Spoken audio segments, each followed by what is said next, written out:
Isa sa pinakamahalagang selebrasyon sa kulturang Chino, ang Moon Festival. Ipinagdiriwang ito tuwing taglagas o autumn sa China, kung kailan pinaniniwalaang bilog na bilog at pinakamaliwanag ang buwan. Siyempre, ang pinakabumibidang pagkain tuwing Moon Festival, mooncake, Chinese pastry na may iba't ibang filling. Pero maliban sa mooncake, samantalahin na rin daw ang ganitong mga okasyon para matikman ang iba pang mga pagkaing kontribusyon ng mga Chino sa buong mundo. Katulad na lang tsak ng paborito nating lahat, dim sum and dumplings. Iba't ibang putahe ang maaring gawing dim sum na pwedeng steamed, baked, boiled o fried. Gaya ng siomai, chicken feet, spare ribs with tausi, at iba pang Chinese pastries.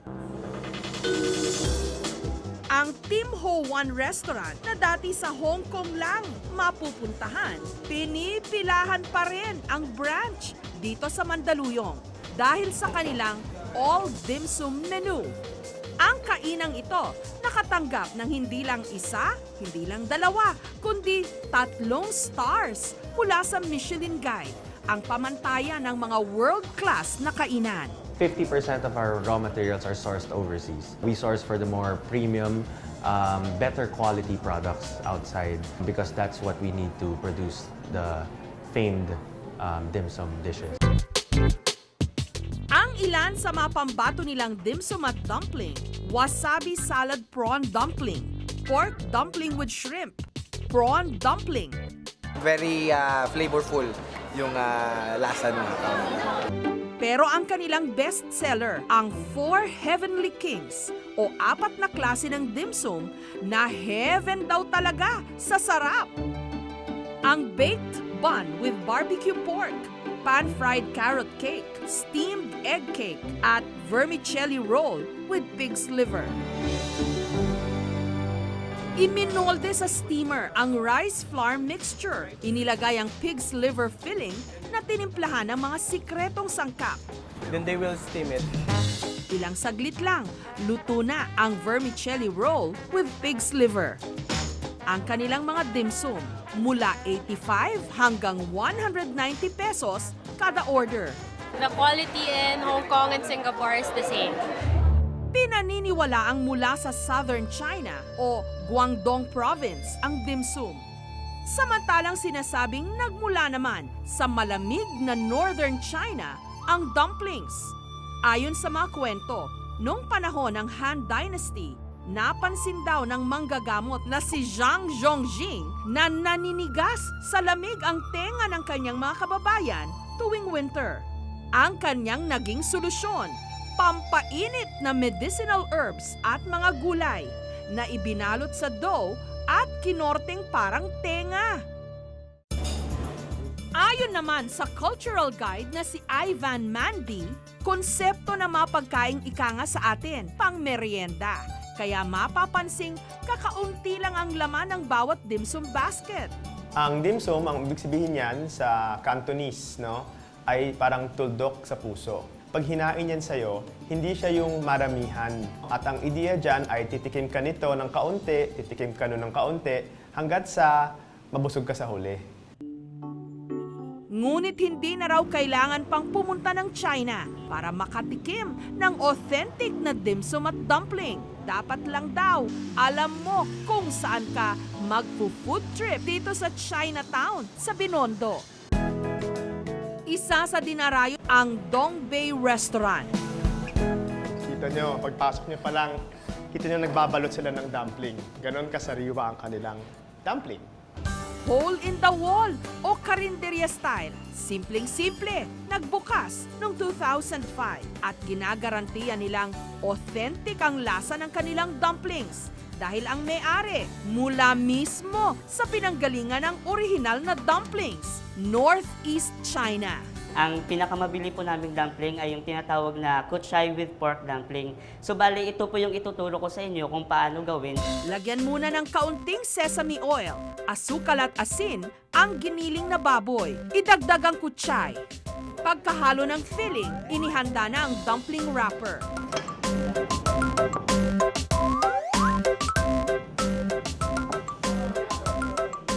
Iminolde ang dumplings at inilaga ng 5 minuto. Sa halagang 120 pesos kada 14 na piraso, para ka na ring nakarating at kumain sa China. It's the flavor that you want, and also give you healthy body. Not in this one, not always meat, but also there are some kuchay. Sa restaurant namang ito, ipinagmamalaki ang xiaolongbao o soup dumpling kung saan sa loob ng wrapper may malinamnam na sabaw. Pero ingat lang, baka mapaso ang dila o ngalangala. Inihanda muna ang flour dough.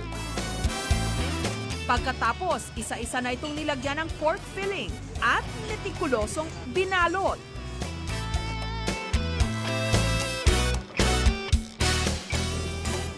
Pinausukan. Maya-maya lang, luto na ang xiaolongbao, dumplings, and soup in one.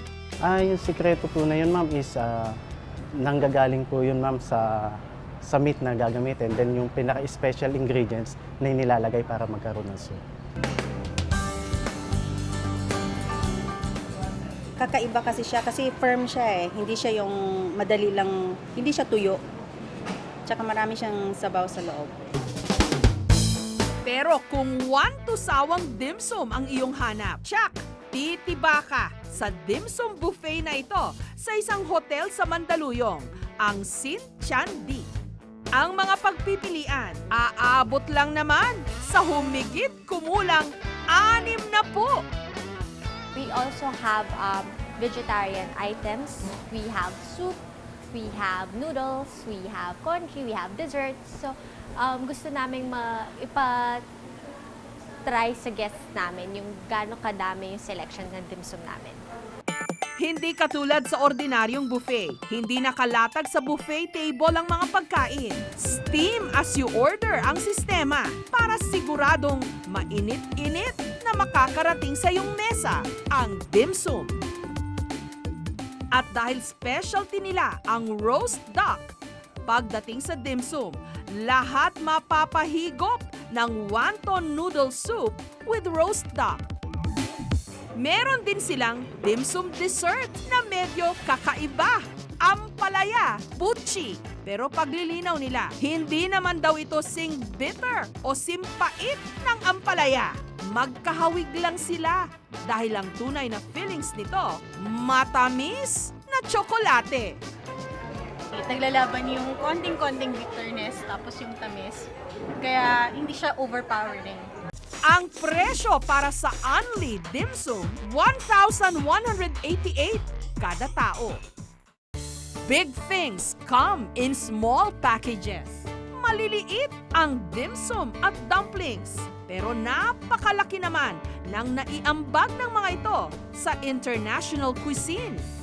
Small but terrible sa sarap.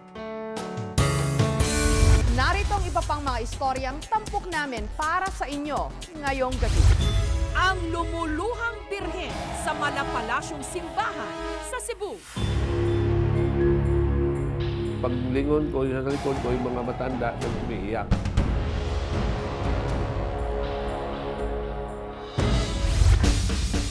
Pambansang kamao Manny Pacquiao, nagpakitang gilas naman sa billiards.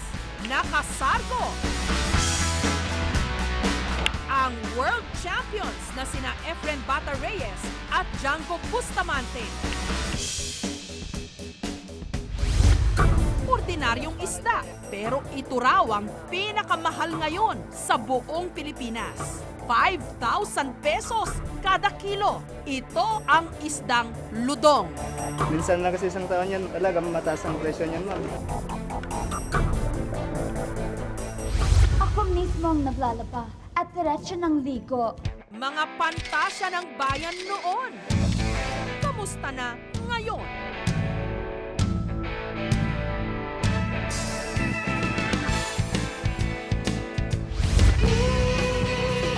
Ang Eraserheads nag-reunion.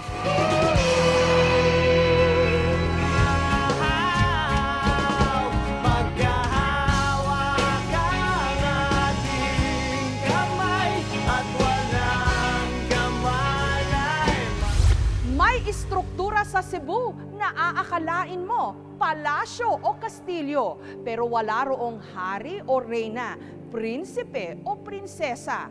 Isa pala kasi itong simbahan at ang naroon, imahen ni Birheng Maria na sinasabing milagrosa. 1 hanggang 2 oras na biyahe mula sa Cebu City. Makikita sa tuktok ng bundok ng Lindogon, Sibonga ang malapalasyo at kastilyong istrukturang ito. Ang Monastery of Holy Eucharist na mas kilala sa tawag na Sanctuary Castle of Mama Mary. Ngunit maliban sa angking ganda ng simbahan, nababalutan din daw ito ng mga kwento ng di umano'y milagro.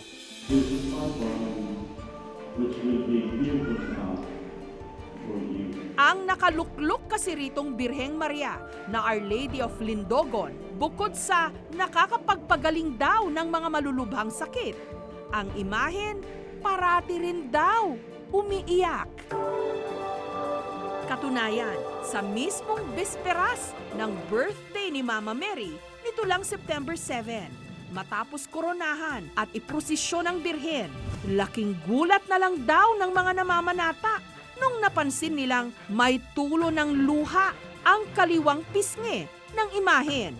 Nakita po namin yung eyes niya, yung dalawa, nag-red dito, bago nagbaba yung niya, sirs. Yung emotion mo, hindi mo talaga ma-express. Nung nakita ko siya, talagang lumuluha din ako. Kasi tumitindig yung balahibo mo eh. Isa sa mga nakakita sa pagluha di umano ng birhen, ang 5 taon ng official photographer ng simbahan, si Larry Ong. Isang matanda nagtawag sa akin na kukunan ko ng picture, kaya ang Mama Mary nagaluha. Init ang katawan ko sa shooting, lumamig ang katawan ko. I don't know kung maintindihan yung nangyari doon.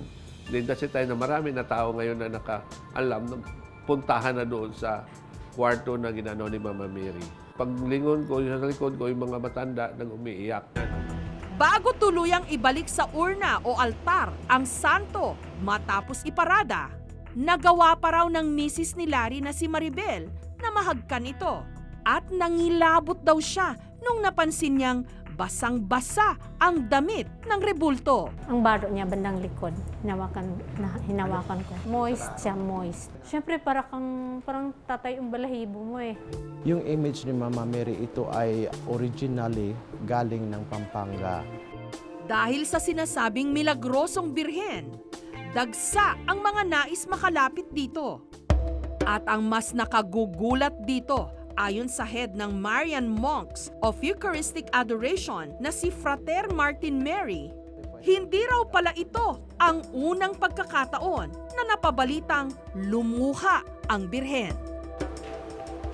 Yun na nagkaroon siyang shedding of tears. Itong basement na yan, yung damit niya.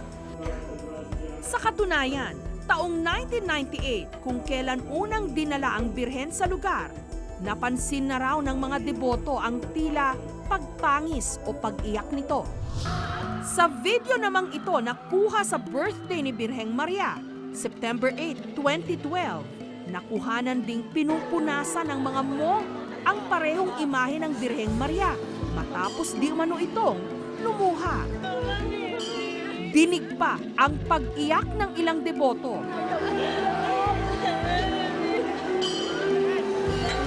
Matapos nilang masaksihan ang pinaniniwalaan nilang pagmimilagro ng birhen. Pero ang pinakamalaking himalang ipinamalas daw ng Birheng Maria sa mga residente ng Sibonga Nangyari taong 1998 nung may kumalat na epidemya ng dengue sa kanilang probinsya. Yung nagkaroon na ng dengue, attack ng dengue, narinig namin yung mga kapitbahay namin, mostly sa kapitbahay may mga anak na bata, ay naging biktima. Mayroon nang namamatay, mayroong lumalapit dito sa amin.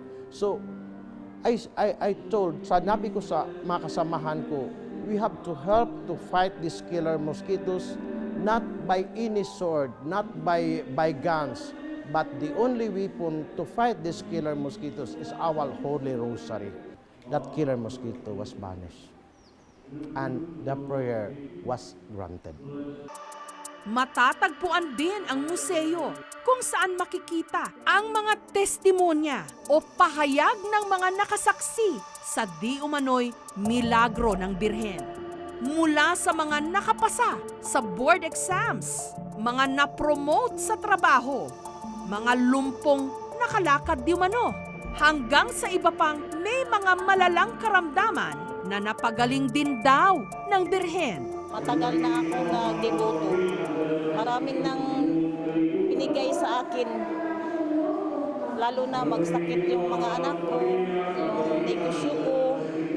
Iano ko na lang sa mahal nga Birhen. Magpasalamat ako sa iyang paghatag sa mayong panglawas, sa akong gipangayo ni Mama Mary. Isa sa mga makapagpapatunay daw na mapaghimala ang Birheng Maria, ang mahigit 2 dekada ng deboto na si Julian.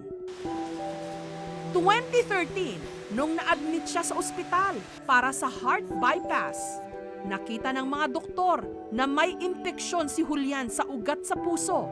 May tubig din daw ang kanyang baga at may pagdurugo o bleeding sa kanyang bituka. 2 buwan sa ospital, 40 days sa ICU. At mayroong isang nangyari na ang blood pressure ko ay 60 na lang over 40.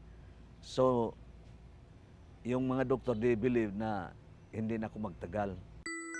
Matapos ang 1 buwan ng puspusang panalangin sa Birheng Maria, unti-unti raw bumuti ang kanyang lagay. Makalipas ang mahigit 4 na buwang pagpapagaling, balik trabaho bilang writer sa radyo si Julian. Nung suriin daw siya ng mga doktor, nakita ng mga ito na tuluyan ng nawala ang anumang bakas ng kanyang mga karamdaman. Bagay na ipinagpapasalamat niya ng lubos sa Birhen. Maraming taga-medyas, sabi ko, this is a miracle, milagro. Praise God, praise the Lord. Balik na ko sa radio, balik na ko sa pagsulat ng aking mga drama. Mabuti na siya, yung kalagayan niya. Mas inano ko yung mga gawain ko sa simbahan. Parang pagpapasalamat talaga sa milagro na binigay nila sa asawa ko. Maybe we're just lucky or maybe God intervened or whatever, but he was really that serious at the time. So if you're going to ask me whether the recovery was too fast or too quick, maybe moderate lang, which is not surprising also.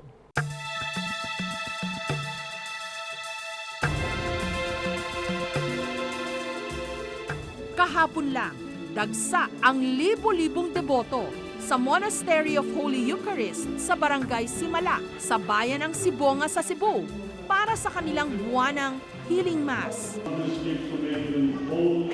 Karamihan sa mga nagpunta, pilgrims o dayo mula sa iba't ibang panig ng Pilipinas. Lahat sila umasang maambunan ng himala. Gayunpaman, sa aming pananaliksik, nalaman naming hindi rin pala nakaligtas sa kontrobersya ang ilang mga tagapangasiwa ng simbahan kung saan nakaluklok ang sinasabing milagrosong poon.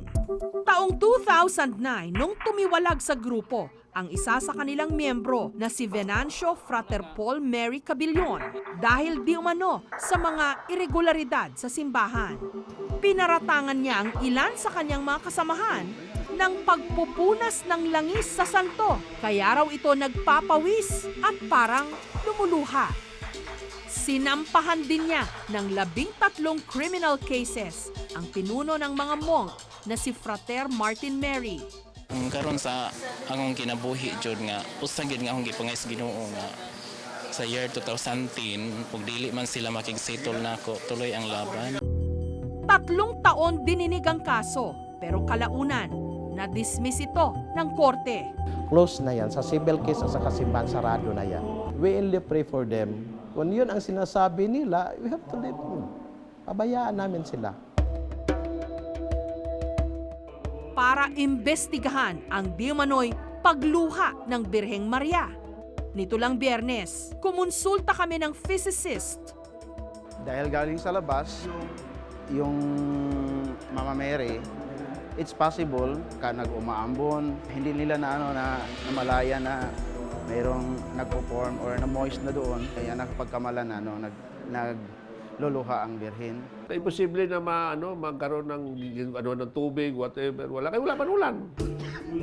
All of us, when it comes to faith, we don't rationalize things anymore. What we can readily believe that will ease our anxiety, uncertainty, we choose it. We don't need to dig deeper when there is an easy way to get rid of the uneasy feeling. Pero kung ang Arsobispo ng Cebu na si Archbishop Jose Palma ang tatanungin, bagamat maraming pagkakataon nang nakuhana ng di umano'y pagluha ng Birheng Maria sa Sibonga, hindi pa rin daw ito basta-bastang maidedeklarang mga milagro. Mahabang proseso raw ang pinagdaraanan bago ito kilalanin ng simbahan. Kung tingnan nga, parang luha talaga, no? Pero kung ganyan yung mga pangyayari, pinag-usapan namin kung anong dapat gawin. No? Halimbawa, marami yung nagtatanong, pinapasa namin sa aming Committee on Phenomenon. No? At sila na siguro yung study further, no, or mag-assess. We cannot proclaim na yan ay i-clarify na natin yan, yun ay na talaga, milagro na yan. So yun ay understudy lahat.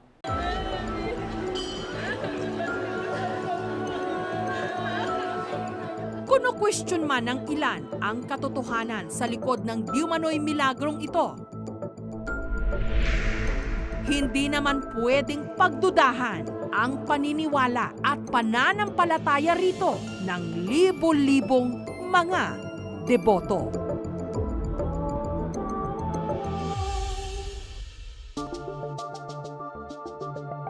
Susunod, ako mismo ang naglalaba at diretso ng ligo. Mga pantasya ng bayan noon. Kamusta na ngayon? Obviously, it was the people of the Philippines that gave me that opportunity. So, and for that, I'm grateful. Kamusta na kaya ang ilan sa mga dating sexy star? Malayo sa limelight. Anong klase ng buhay kaya meron sila matapos ang kanilang pagiging daring? Mestiza, kulot ang buhok. Sino hinihintay mo? Yung kapenpal kong kano. Baluktot managalog. Oo naman kasi alam mo, si Jake Rojas, dati ko siyang crush. Ganyan nakilala noon si Annaliza Makatangay na mas nakilala nating lahat bilang si Amanda Page. Hanggang sa nakipagsabayan na rin sa pakikipagpaseksihan. Matatandaang siya pa nga ang isa sa mga ipinantapa kay Rosana Roses. Many people knew you and pointed you out to me. You were that famous Asian doctor who could work miracles with eyes. Pero pinatunayan ni Amanda na may ibubuga rin siya sa acting. Gumanap siya bilang si Josephine Bracken sa pelikulang Rizal sa Dapitan. Ito, que guapa eres. You must teach me Spanish. What did you say just now? How beautiful you are. You're much too kind, sir. Amanda! Roja, ang suot mo. Regalo mo! Ako mismo ang naglalaba at diretso ng ligo. Ang pagiging baluktot niya sa pananagalog, nagamit pa ni Amanda sa pagpapatawa. Ha? Unano? Opo. Ang laki mo naman para maging unano, no? Eh, yun nga ako maganda. Ako yung pinakamalaking unano. Matutuwa yung mga tao sa akin. At si Amanda, nakipaghamunan din sa dance floor. Sa Sunday musical variety show noon na SOP, matatandaang may sarili siyang segment. ang Amandancing. Pero noong 2008, lumipad pa Amerika si Amanda para doon na manirahan. Natuntun namin siya sa Ventura, California. Say, where did you come from? Nakapangasawa ng isang Pinoy na doktor. Pangarap daw sana noon ni Amanda na maging nurse. Pero dahil kailangan daw niya munang tulungan ang kanyang mister sa kanyang private practice bilang doktor, isinantabi muna niya ang kanyang pangarap. 2013, nung ipanganak ni Amanda ang kanilang unang anak na si Mason. Subalit aminado siya dahil nadagdagan ng halos 50 pounds ang kanyang timbang dahil sa pagbubuntis at sumabay pa ang pagkamatay ng kanyang ama. Dumaan siya sa anxiety at mild depression. You know, they always used to tell me, oh, you know, it's going to be hard to lose the weight, your body's never the same, and I really felt it after I gave birth. It was very frustrating. Although I did lose a few pounds, it just the weight did not slide off like I thought it would. Pero sa tulong ng kanyang mister, personal trainer at nutritionist, nalabanan lahat yon ni Amanda. Kalaunan, bumalik din siya sa dati niyang pangangatawan. My husband's help in being able to recognize what my food issues were, and I got a trainer. I hired an awesome nutritionist who taught me that the way I was dieting before was just wrong. All the information that I learned was so helpful. The weight just started to come off. I started to feel better. I was no longer eating for comfort.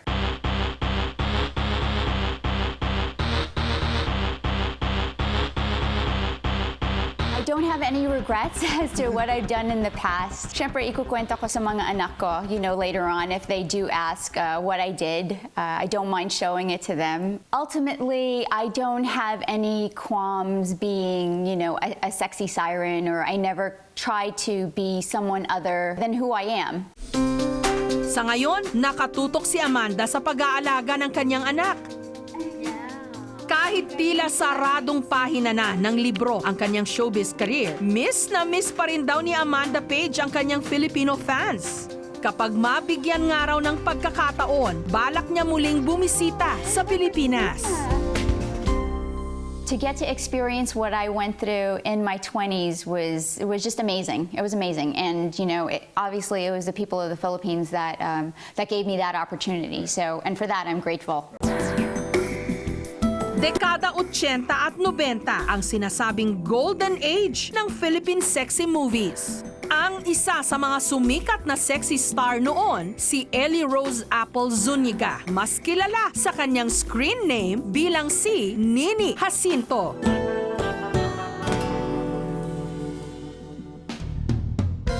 Unang nakilala si Ellie sa That's Entertainment.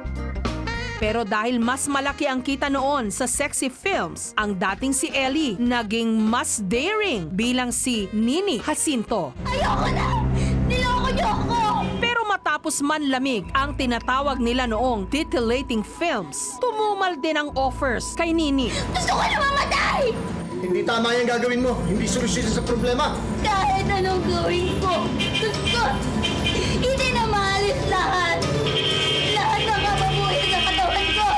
Natitiri ako sa sarili ko! Ang sexy films kasi na tumabo ng husto noong dekada 90, unti-unting napalitan ng rom-com o romantic comedy at drama films. Kaya si Nini nagdesisyong mag-lie low.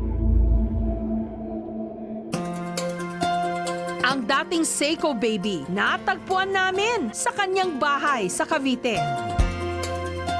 Kasama ang kanyang 4 na anak at mister na isang opisyal ng pulis. Bali, nag-Japan kasi ako noon. After noon, I got pregnant. Pero hindi naman ako nagsisisi kasi talagang gusto namin din magkaroon ng baby sa family. Bala ko sanang bumalik after showbiz. Kaso, medyo tumaba ako talaga.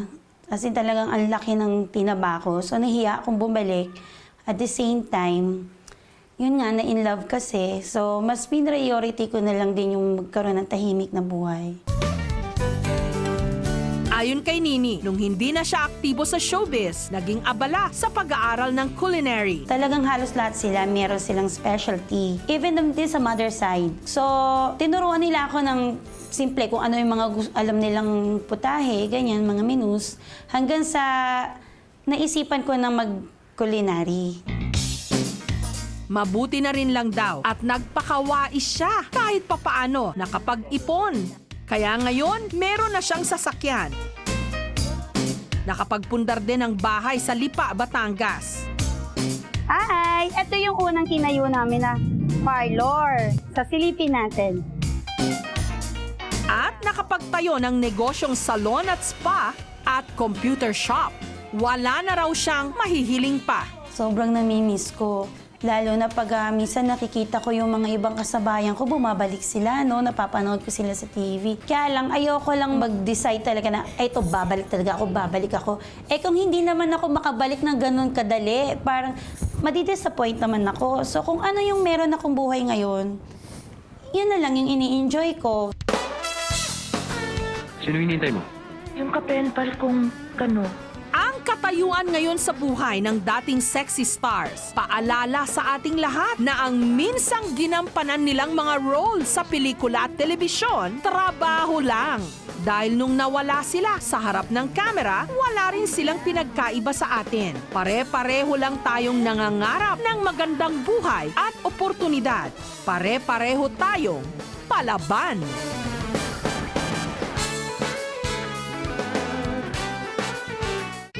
Susunod, ang Eraserheads nag-reunion.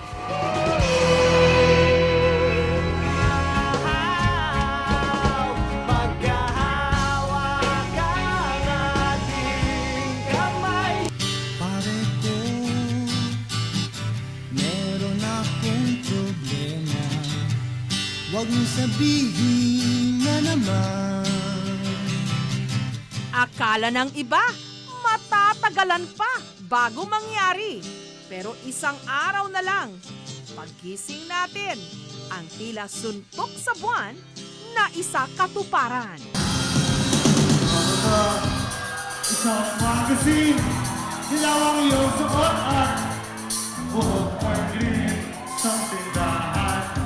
Sa may baklaan, napatingin na tulala sa iyong ganda.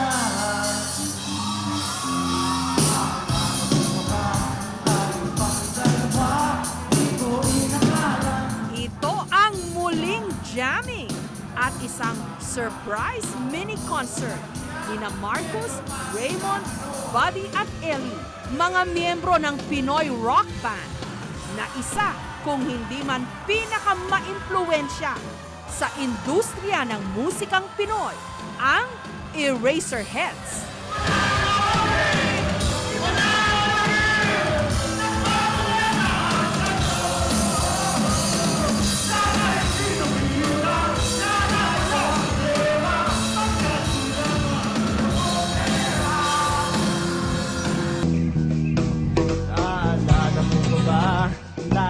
Magazine. Ito ang dahilan ng pagsasama-sama nilang muli. Sila kasi ang cover at featured artists ng Esquire magazine para sa September issue nito. What the Eraserheads prove with this Esquire issue is that they can still confound expectations, that they are the greatest rock and roll band that we've ever produced. Alam mo, more than any other individuals, their music will be heard long after we're all gone. The kids love it, their parents love it, and I'm sure future generations will love the Eraserheads. Sa cover, nag-ala Beatles ang banda sa Abbey Road. Yung bago kami punta ng London, kinausap ko na sila na parang gusto kong gawin ito. Kasi naisip ko, magandang image for the magazine, for the issue. Ang hirap niyang gawin. Dumating naman rush hour, ang dami sobrang tao nung ginawa namin yung cover. Pero that one shot na nakuha namin, si Jake Versosa lang yung photographer ang nasa kalye, gitna. At for some reason, biglang nagka-magic, parang biglang nag-clear. Nagdasal ako ng konti kay St. Jude and then sabi ko, sana mangyari to kasi talagang grabe na and wala kaming permit. Ang